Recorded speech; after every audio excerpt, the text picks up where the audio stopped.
Hi, I'm Mike Glenn, Senior Pastor of Brentwood Baptist Church, and we are really glad you're part of our YouTube experience. Thanks for joining us on the journey. We love hearing from you, and we would love it if you hit subscribe and like, and that way you would know when a new YouTube video pops up, and we would know that we're tracking kind of with where you are. We're doing this to be of service to you, to kind of help you work out about how you apply and how you live out daily what it means to be a Christian in your community and in your life setting.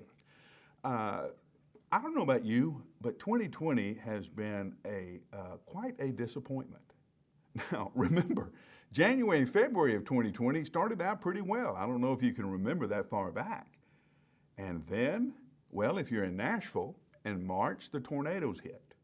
Right after the tornadoes hit, before we could even get these people back into their homes, the pandemic hit and we were told to quarantine and shut down everything. And it's gone from bad to a little better to much worse, back to a little better, back to, well, this is the best we can do. It has been an awful, awful kind of year. So, how as a person of faith do we stay positive in the midst of all of this negativity?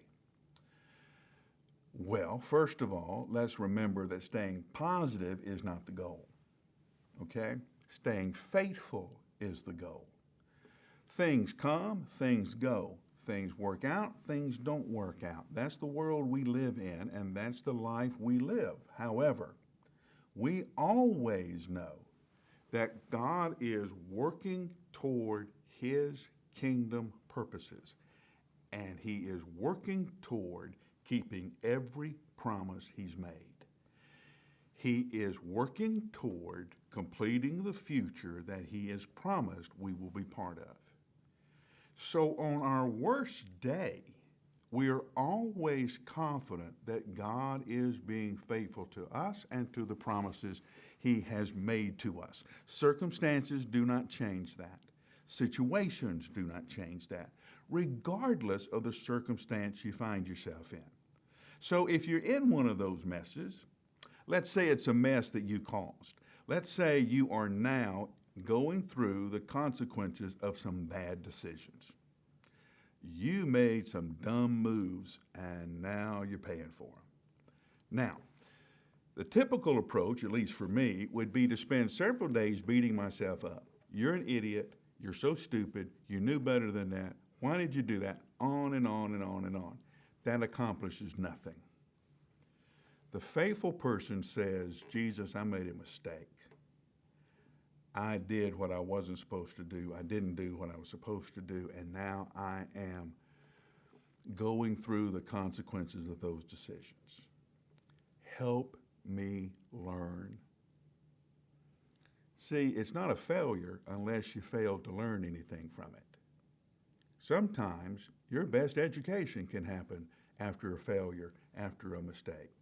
Forgive me, Jesus, I made a mistake. Help me learn what I need to learn from this so I don't repeat it again. Maybe you're going through something and somebody else made the decision. You know, everything that happens to you is not your fault. Sometimes people do things to you and they hurt, they get you off track, they distract you, all kind of things. So what do? One, you remind yourself in worship that your worth as a person and your identity is not rooted in other people's opinions. It is rooted solely in who Jesus is and what He has said about you. This is not a democracy. Jesus said it, that settles it. Nobody gets a vote. Because someone has done something to me, I may need to forgive them. I need to work through that. I may also need to spend some time thinking through why that particular statement made by the other person hurt me. Why was I vulnerable to this? What did I think they said, and why does it matter? Those are some kind of soul work questions that we all need to do from time to time. But here's the way that you get through the day to day. You are confident that whatever storm you're going through, Jesus is bigger. Whatever you're encountering, whatever enemy is chasing you. You know, the interesting thing about Revelation is everybody says, I can't understand Revelation. Yes, you do, because you know the dragons who are chasing you. You can name them. If I sat down with you and I said, tell me what's going on in your life, you would be able to name the dragons that are after you right now. That's the story of Revelation. And the story of Revelation is we have a Savior who conquers the dragon, who chains the dragon up and gives us our victory through his life and death and resurrection. That's how you stay positive. You remember that Jesus has already won this fight we're in, which means he's winning now. I hope this encourages you. I hope it helps. My name's Mike Glenn, and I'm the senior pastor of Brentwood Baptist Church. This is our YouTube channel, and thanks for being part of it.